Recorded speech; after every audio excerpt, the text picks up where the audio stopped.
Hello everyone, আজকে বানাবো একদম রেস্টুরেন্ট স্টাইলে চিকেন রেজালা। খুব তাড়াতাড়ি তৈরি হয়ে যায় এটা, আর খেতে অসাধারণ হয়। এটা বানানোর জন্য সবার প্রথমে চিকেনটাকে ম্যারিনেট করতে হবে। টক দই, আদা রসুন পেস্ট, গোলমরিচ গুঁড়ো আর নুন, আর সামান্য একটু হলুদ দিতে হবে কালারের জন্য, খুব বেশি নয়। আর একটুখানি তেল দিতে হবে, দিয়ে ভালো করে ম্যারিনেট করে রেখে দিতে হবে। আর ওইদিকে আমি পেঁয়াজটা পেস্ট করে নিলাম, তার সাথে কাজু, পোস্ত আর কাঁচা লঙ্কারও একটা পেস্ট বানিয়ে নিতে হবে।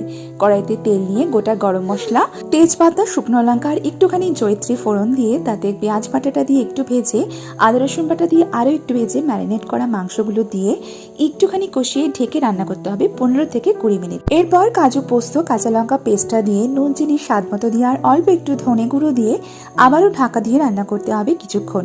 এরপর চিকেনটা সেদ্ধ হয়ে গেলে তেলটা ছেড়ে এলে গুঁড়ো গরম মশলা আর একটুখানি কেওড়া জল দিয়ে নামিয়ে নিলেই তৈরি হয়ে গেল চিকেন।